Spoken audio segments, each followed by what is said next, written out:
Raising women's voices, one story at a time. Welcome to the She Said Project podcast.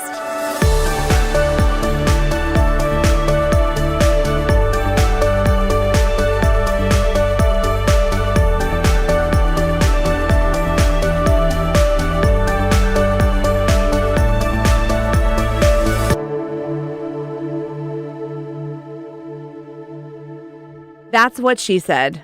A popular joke thanks to the TV show The Office, but also the name of an amazing event of women sharing stories produced by the She Said Project.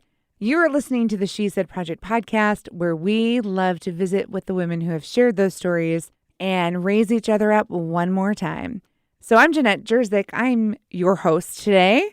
And with me in the studio, I'm Kerry Rossow, co-founder, co-host, co-shenaniganator. Co-shenaniganator. We love the shenanigans here in the She Said land. Who's on the lineup today, Kerry? Well, I got to say, I kind of defer and bow down to her because she actually is the queen shenaniganator. That is true. Oh my gosh. Talk about being a number one fan. I am this girl's number one fan. I just want to follow her around, like stand behind her and snapping my fingers and just, yeah, that's right. I'm with her. You're like her backup singer? Yeah.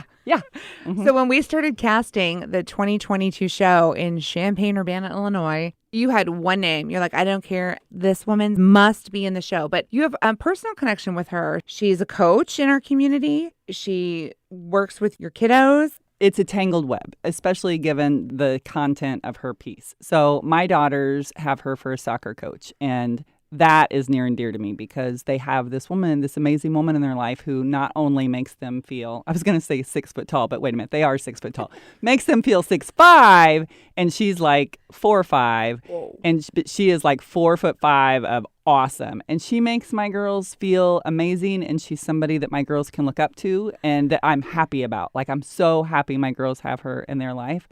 And I secretly look up to her, down to her, but up to her. Sorry, I can't stop. I love the short jokes with her. But then the other great part is in my day job, I get to see what an amazing person her mom is. And so when she talked about her mom, and then every day I get to be there and see this awesome woman in her own right, but the awesome person that raised Nashla Vega, it's a pretty sweet gig. You are right. And she's sitting right here, like completely. Sorry, I can't help it. I can't help it. Just like, I love you. That's why I follow her around saying that all the time. Nashla Vega Zamora, thanks for joining us in the She Said podcast studio. Thank you for having me. So you said yes to Kerry, not me. It's Kerry. Technically, I said no to Kerry, and then it was a few more. No, it's not an option. You're going to do it until it became a yes. It's true. I wore her down. You wore her down. Yeah, pretty much. Did you ever tell her how it started? Well, I wanted her to speak with her lovely wife. I wanted them to be our duet. And her lovely but oh so shy wife said, yeah, I don't think so. But I was like, yeah, you're not rid of me yet. You're still in. You're still in. And then she eventually was like, yeah, okay. Yeah. Thank you for saying yes. Yeah. And even more so, you got this experience, but oh my God, your words, Nashla, your story, your words, the impact that your story had on our audience that night. I got choked up every single time. And, I know you put on a tough show, but you got a little choked up too. Yeah, it was a little bit different saying it in front of my parents. Yeah, that was a different kind of moment. I think that was the part that choked me up every time. But yeah, it was different with knowing that my parents were there and hearing it, and then seeing other people celebrate that huge and very delayed accomplishment for them. So it was cool to see that for them because they rarely get celebrated as they should. They're just workhorses and all the time. So it was cool, even though it was how many ever 800, 900 strangers to be, applauding because they get to finally become citizens. So that was a really cool piece for me. There's not a lot of ways in which I can say thank you to them. To me, that was really special. Well, let's share the amazing words that you shared that night with our audience today. So Nashla appeared on stage, and That's What She Said 2022 in our flagship show of Champaign, and her story called Leave It Better Than You Found It gets me every time. Let's go ahead and listen to the performance from that night. I'd like you guys to think about something that you can buy or you may already even have that's worth $36 or costs $36. I'll give you a second to think about it. You got it? All right, keep that in your head. I'm going to tell you some of mine. A hand blender, a quick dinner for my wife and me, or maybe even a durable phone case. Now, if all you had were $36, how far could you make it? Could you bet your future on it? What if it wasn't just you? What if it was 2 people? Or 3? Or 4? My family came to this country from Costa Rica 23 years ago, and with them, my parents brought hopes and dreams and 2 very young kids and $36. Not $360, not $3,600, but just $36. And as a kid, I never thought or had to think about it ever. I never knew the times that my parents would eat less or not eat at all so my brother and I could. How little money they made for how much and how hard they worked. Or how my dad needed to sleep during the day because he worked overnights. He would sacrifice time with us, for us. Let alone doing all of this as undocumented immigrants. I watched my parents continuously check boxes. The ones that were already there placed for them. The ones that fit the bill for every kind of stereotype. The boxes that statistically told them that their kids wouldn't graduate high school. Or that they would likely live in poverty for the rest of their lives. The box that read, you will be undocumented for as long as you're in this country. And as my parents had boxes checked for them, they decided to check a few of their own. Almost in like poker, I call all your check boxes that you decided were for me. And I raise you to all the ones of which you think we aren't capable. They carried all those heavy responsibilities that parents carry, and then some. And they did and continue to do everything with the hardest and the most honest work I have ever seen. Here are a few of the things that I learned from them. The hustle never stops. We didn't come to this country to give up. Always do your best and your most honest work. When you do something for someone, you never do it wanting something in return. And you always leave anything better than you found it. And they're over there. I think they're over here somewhere. And leaving it better than they found it, and really anything, is exactly what they did. From only $36 in their pocket to now owning a beautiful home in the country, traveling back to Costa Rica for the first time in almost 20 years. And after 23 years of working in this country, paying taxes in this country, raising children in this country, checking all of the boxes that fed the stereotype that we were illegals, or criminals, or freeloaders. By the end of this year, they will become United States citizens.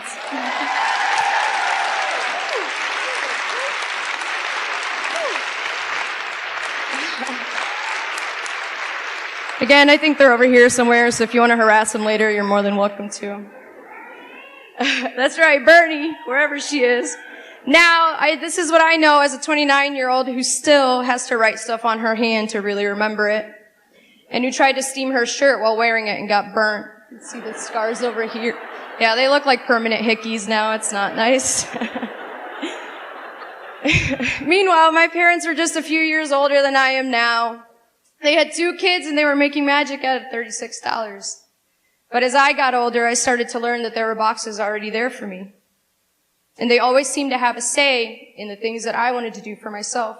These goals and these dreams that I started to have when I was young.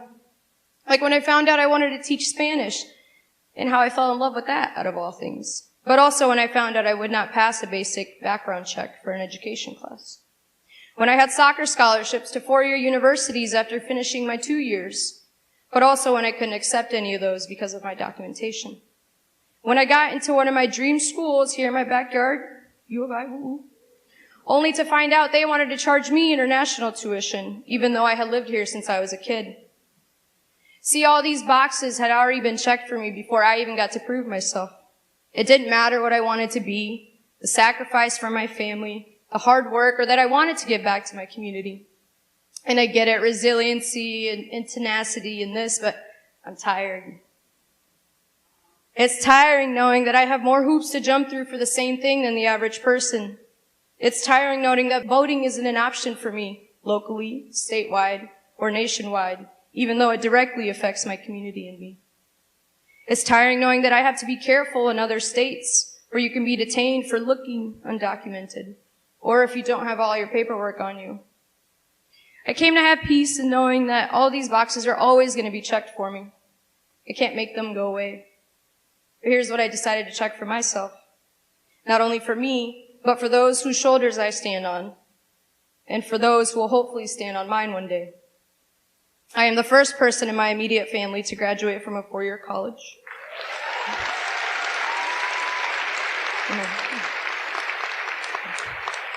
Following in the footsteps of my brother, I earned an athletic scholarship at Parkland College. Oh, you guys are going to clap after everyone. I fulfilled my dream of working and teaching at the very school I attended.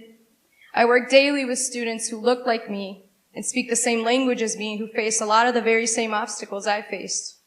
I had the privilege and honor of marrying the most wholesome and astonishing woman I have ever met. I'm not done. And we get to live in that joy with pride and honor. And at the end of the day, we all have these boxes that are placed upon us. And sometimes it feels like those are the only things that we see or the only things that we are. But like the ones before me who paved the way, you make your own boxes. And you make them so damn big that the other ones don't faze you. Because it is our duty that by checking those boxes, we pave the way for the ones who will be here long after us. And you must always, always leave it better than you found it.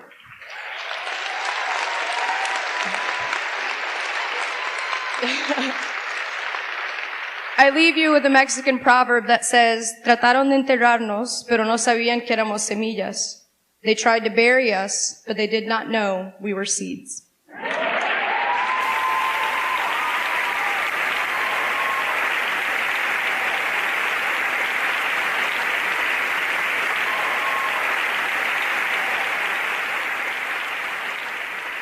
That is one powerful 6 minutes. Okay, That's what she said. Shoot. Sorry, you can't tee me up like that, Jurczyk. That was so not the plan. Nashla, thank you for sharing your beautiful story. And it was beautiful and meaningful and powerful. And, you're like, my parents, they're over there somewhere, but still. Oh, I was completely off, by the way. Oh, I was like, oh, yeah, they're over there. And they were entirely on not the opposing close. side. No, Oh, not even. Okay. But you know where you were? You were in the spotlight. Yes. With a microphone in your hand. Yeah. And were you nervous? Yeah, a little bit. I'm always told that I have never met a stranger because I could probably talk to a door if you let me for long enough. So at first I felt a little bit nervous, and then it kind of went away, and I just kind of... You owned it. Yeah. You owned it. Yeah. You brought the life lessons from your parents. You brought the life lessons that you have created for yourself and that you get to pass on to your students. Yeah. You get to influence these young ladies. It's interesting because I'm always surprised that I'm the caregiver, the role model in some of these instances. Like I gotta drive these girls to the game, and I'm like, oh, I'm in charge. It's me. Like, I can't be like, hey, it's her, because I am like a big kid most times. So it's cool to see, but it's really neat to teach them to have uncomfortable conversations, especially as women.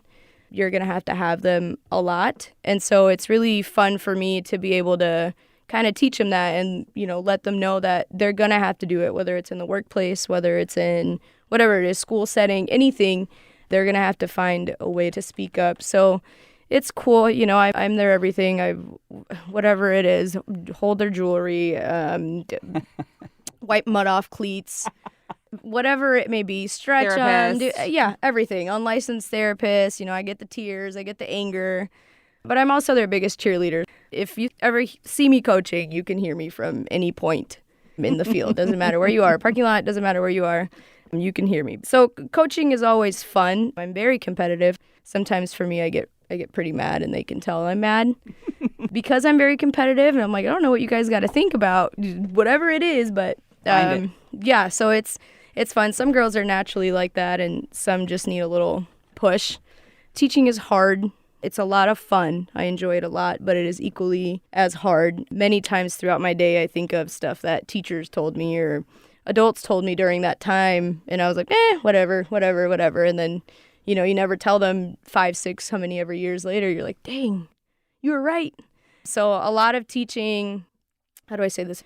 You don't see the rewards. Those are rewards, it's almost like plant that little seed and then 5, 6, 7 something years later, you hope that it made some kind of effect. So it's really a job where you hope you're doing the right thing.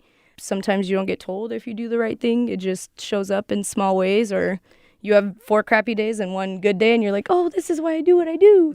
And it keeps you going for however long. I feel like you sincerely try to be the teacher and the coach to these girls that you wish you had. Well, not wish I had. I had really, really amazing teachers and coaches as well. So to me, it was my turn to try to give these students or these kids the wonderful experience that I had. It was teachers for me that were able to help me with my application to college, with my this, with my that, because it was a lot harder for my parents. They had never gone to college. They didn't know the process. I think my mom still gets confused as to what a master's is every once in a while, which with Bernie, it's right on par. I love that. But I know, I do too. I had really amazing teachers. That's where I fell in love with teaching, where I figure I'm like, yeah, this is what I want to do. These teachers who I thought had nothing in common with me, didn't look like me. Most of them didn't speak the same language, but always kept me going, always kept me motivated, and always told me the things I needed to hear and sometimes the things I didn't want to hear. So to me, it was only right that I give my students that same chance, and especially working with the populations I do now, and being undocumented and dealing with all that stuff. For me, it's really important that hopefully they can see themselves reflected in that, and if I was able to do it, even though it took forever, that they can do it as well. I learned so much from you about what you went through, the hoops you had to jump through just to get an education in the country that you grew up in your entire life. Mm-hmm. Like we always say, that's what she said, the stories we share, the experiences like a mirror or a window. And this was my window into your experience where I got to learn something completely outside of myself and have a new appreciation for it and have an opportunity to say, what can I do or how can I help? Yeah. It's ironic, actually. I knew I wanted to be a Spanish teacher before even graduating high school. I had an outstanding Spanish teacher who was also my mentor, so it was really cool because I got to, I've been teaching for a little bit with a temporary license, but because of everything, once that license expires, you got to do it again. So all that stuff, then one school around here had an accelerated program, so I was teaching one subject, but also student teaching a different subject. After 12 years, because that was like the one thing I held on to. I'm like, I don't care how many no's I get. I don't care if by the time I get it, I don't want to teach Spanish anymore. It's the one thing I want to do. It was like full circle with me because I got to do my student teaching with my mentor, the person who helped me fall in love with teaching Spanish in that same classroom. And as of, I think, last week, I finally got my full certification in Spanish.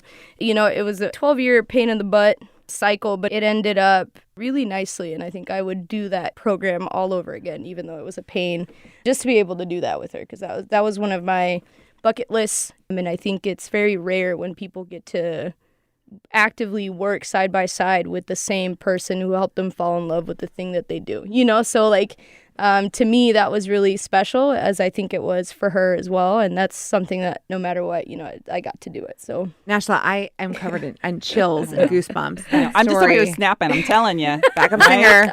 Yep. Just give that girl a microphone. We gotcha. You go. It's true. We gotcha. Well, and the thing is that hearing her talk about your mentors and the people, that's what you are. As you're describing your mentor, but that's what you are to these girls. When my girl came home from college and we went to the first soccer game to watch, she practically climbed the fence trying to get to Nashla. We were trying to. Yeah, and I'm like, there's a gate. We could just go around. But it was like she had to get to Nashla so quickly. And I loved that connection had carried over. It's the after they're gone. That's where it counts, is after they're gone, are they trying to climb a fence to get to you? And they are. It's pretty sweet. We are lucky. Yeah, I mean, they're my babies, even though they tower over me. And you could have given me a little bit more inches. I'm a solid 5'1" and 3/4. And 3/4. And 3/4. That's right. Yeah, but there's so many pictures, especially more with Kerry's oldest, where you just see her hovering over, and you can't really see, or you see my neck cranked all the way up. The Rossows are a tall crew. That is for sure. But you see Nashla, her words, even when I can't hear her, she's shaking their shoulders and looking up, and she's getting after it. And whether she's bawling them out or making them feel inspired or whatever it is, I know it's good stuff. And I'm grateful for me personally, but I'm also grateful when I see her doing it to all the girls. I can't even imagine the impact that you've already had on so many girls that will then impact our community because of you. Appreciate that. I appreciate that. This is a serious love fest going Yeah, on here. I'm telling you. But Yeah. I love it because it's hearing your story coming full circle and then you going out and impacting the next generation and the next generation of these girls. I mean, that is what we do. We raise women's voices. We have a teen empowerment program. It is all about creating that safe space and creating that encouragement. Yeah. And that is, all I'm hearing is encouragement, encouragement, encouragement. I'd love to know, how are your parents doing on their citizenship journey? Should be almost there. Immigration, for whatever reason, is pretty backed up. For whatever reason. For whatever reason, it's backed up. Never when they need money, but for everything else, it's pretty backed up. So even my second application for residency it said processing time is 16 to 32 months. Wow. But in, what are we in, April? In 8 months, I'll be able to apply for citizenship. So it's good, but it's also a waste of money because it's expensive every time you apply. And by the time my green card gets processed, I will have already applied for citizenship. So really, it's just a waste of money, I guess. But you need to do it because otherwise you're not. I mean, it's as quickly as if it expires and you don't apply, like that next day, you can't go to work. You can't do. And I mean, they're on you. Like they, as every good HR or just HR should be, right? Like, hey, your thing is setting to expire. Or even with my license only gets, it's not for, how many years do they normally give you a license for? What is it? Five? I think 10, it's 5. Something like that. Yeah. Mine only goes till the last day of my green card. So if my green card says is expiring December 16th, 2022, even if it's now, my license will only go until then. So it's pretty serious stuff. It is ironic, though, after it expires, they send you, hey, it might take us a while to process this. Here's this piece of paper. And this piece of paper with your expired green card is the only thing to keep it valid. So even like I took a trip and I had to take this piece of paper. That's the only thing that's letting me travel, work, and do everything. Yeah. So, I mean, I have probably 50,000 copies. I haven't even at school. I'm ready. I went on my trip and gave one to my friends. Each one, I'm like, here you go. You get one. You get one. Give them this. Yes. But my parents are doing well. They work hard, per usual.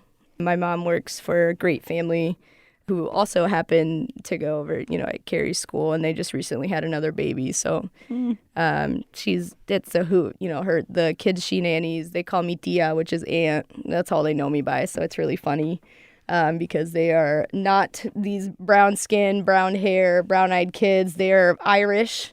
So they are blonde and blue-eyed.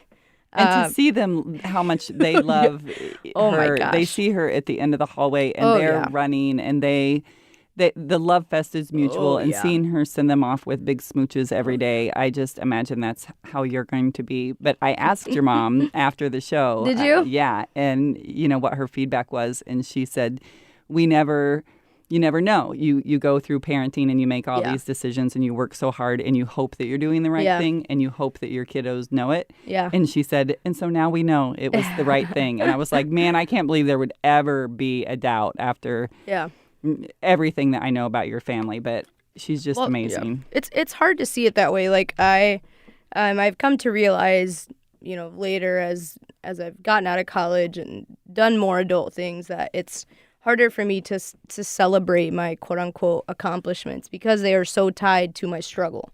And the more I realize that, I feel like it's the same for my parents. I'm like thinking of all the things generationally that they have done in order to set us up, and they're just like, well, you got to do what you got to do. It's nothing like extravagant. This is what we were handed, and this is what you have to make of it. So it's hard to celebrate that, because so much of it is entangled within the struggles you had to go through. So it's like, cool, it's, I made it out of the mud, but shouldn't have started in the mud. Every once in a while it'd be nice to just start on the sidewalk. So little by little, I don't think I'll ever be satisfied with it. I'll chip away at that and I don't see myself as a role model. I still have my mentors and my people who I look up to. I'll still go and hug them like I'm still a 15-year-old. Yeah, every once in a while you get somebody who says something to you that stays with you, or a text from one of your former soccer players saying, hey, I can't wait to see you. Or just whenever they pile on you, or they do whatever, or they take your food, or, the little things that like... Sorry, that was me. No, like, the little things that you do when you appreciate somebody without saying you appreciate it. I try to keep that in mind, but... It's true. I could just give her a microphone and just sit back and listen. No. Yeah. Right? Working with Nashla on her story for the show was so fun. And each time we chipped away at it a little bit and uncovered the moments that we were going to share, like it fell into place, and it was just beautiful and just right. It was just right. And I love the quote that you ended with. I've told you that like every time you've read the story. I'm like, oh my God, I love that. Finish stronger. But it's so good. It's such an homage to your history and your experience, and yet just this powerful moment to leave people with, to think about.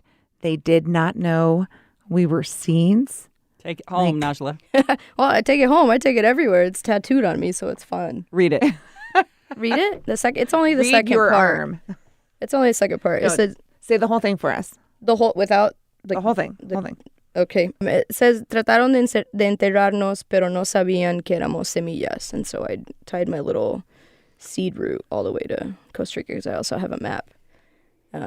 That's how I like to express stuff. But yeah, it was, I had it when I taught 5th grade. It was on my little banner. That's what I put up for my students, because like I said in my speech or talk or whatever you want to call it, story, it's a responsibility for me. It's not just for me. Like, I think I've told you before, like, you were like, oh, do you have a chip on your shoulder? I'm like, hell yeah, I got a chip on my shoulder. I got like 50 and each one needs covered.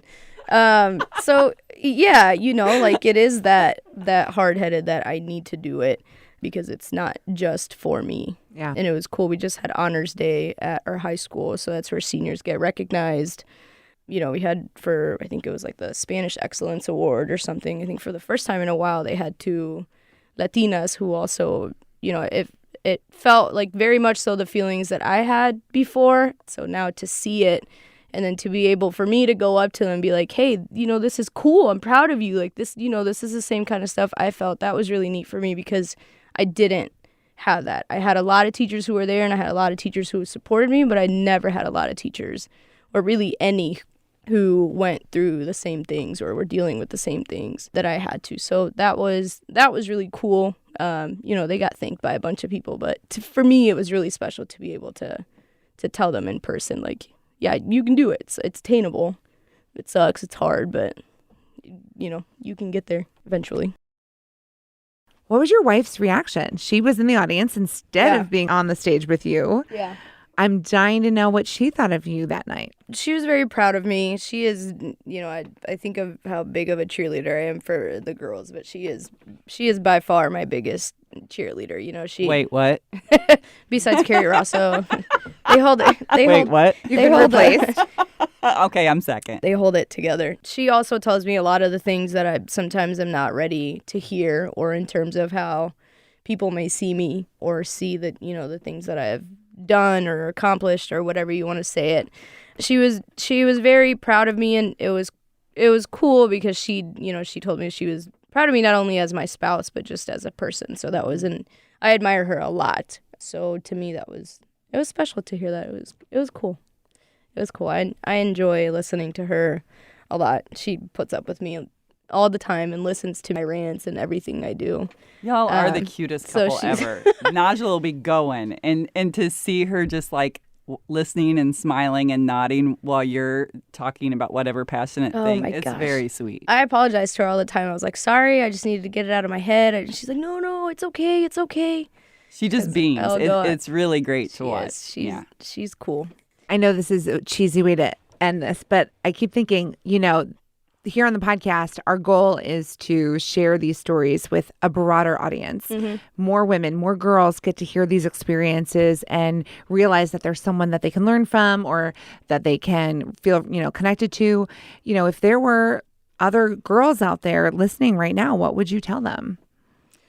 Oh, gosh. What would I tell them? I'll tell them it's hard. I will tell them it is impossible to do it alone. There were many a times where I was like, I'm done. And I was done. I tapped out. I'm like, because it was roadblock after roadblock or this after this after this. And I was like, all right, you want me to be out? I'm out. I'm done. I'll go do something else. I'm done. Because after a while, it just feels like a broken record every single time. It's what disaster is this one thing going to bring to you this year? Like, what are you going to try to ruin for me? You almost don't even want to make plans or goals because you're like, well, got to have 5 plans for this. It is hard, but you got to find the people who will have your back and the people who will support you. One time a friend told me I was very upset about something not happening or something, and she said, you know what, sometimes you have to stop what you want to do and do what you have to do in order to get to what you want to do. So sometimes you got to do the stuff that you don't want to do in order to be able to do that very thing that you want to. So I would tell them that, and I would tell them to pick one thing and hold on to that thing, and it'll carry over. But I think you got to find the little things in life. I played with a balloon for 30 to 45 minutes the other day, just because it was fun. I was just bouncing. I think I was almost dizzy. I was going in circles, but then later that day I was watching a documentary about some kind of injustice about something. So I always try to keep it happy, but I also very much so understand that there's a responsibility, especially for me, especially for Latino women, especially for Latinos in general, what graduating from high school looks like, graduating from college looks like. It's 2022 and we have these trailblazers, for women's suffrage and this and this and this, but it's 2022 and we're still having people do things for the first time. There's nothing wrong with being the first, but you shouldn't be the only either. Like doing something for the first time is cool, but we're way too late in the game to be the first one doing this. The first doing that and doing this. So, and sometimes you have to play that role because sometimes it's bigger than you, and there's going to be a time where you don't have to be the first because somebody else did it for you. Other times you just got to be the first, and that's something you got to carry. And hopefully it may not be, it may be in your lifetime. It may not be in your lifetime. You may never see it. But somebody will at some point. And the things that you have done, you have certainly opened doors for the next and the next. Well, I hope so. Or at least less doors closing. Right. You pushed really hard. She's kicking them. I'm telling you, she's kicking them. She's soccer kicking those doors open. Keep it real with them because it's not, it's not all sweet. It's not all flowers. It may never be directly towards you, but there's going to be entities, people, governments, whatever it may be that are going to say that everything you are is the opposing thing, and those are just things that carry with you, especially when you look the way you do, and that's just how it is. You got to learn to take it, and the best way to prove them wrong is to do it. And you do it, you shut them up, they can't say anything. So the best way Amen. to prove them wrong is to do it. So you got to do it. That's why I want every single letter behind my name, because then you can't tell me anything. Can't tell me nothing. I just want to send one of those, no, doctor, just reply, doctor, please don't put miss, put doctor. So just one. You're going all the way, aren't so you? I can get, All the yeah. way. I want every single letter behind my name. Yeah, absolutely. Yep. There's just so many quotable quotes that just came out of all of this. I can't wait to go and dissect them all. That's such a great place to wrap this up. Oh, my goodness. Thank you so much, Nashla, for your story, for saying yes, for being on the stage, and now for just enlightening us and all the women out there who get to hear your story and realize that they can too. Yeah. They can too. Right? Amen and amen. I'm still snapping. What? And on that note, all right, sing us out, Kerry. Oh, you don't want me to sing. Thank you for listening to us here on the She Said Project podcast. Where's my backup singer? No, I'm just like a straight over and out. Mm-hmm. Thank you for listening to the She Said Project podcast in partnership with Illinois Public Media. All materials contained in the podcast are the exclusive property of the She Said Project and That's What She Said, LLC. For more information on our live shows, go to shesaidproject.com. This podcast was made possible with support from Carl and Health Alliance and presented by Sterling Wealth Management, empowering women to live their best lives.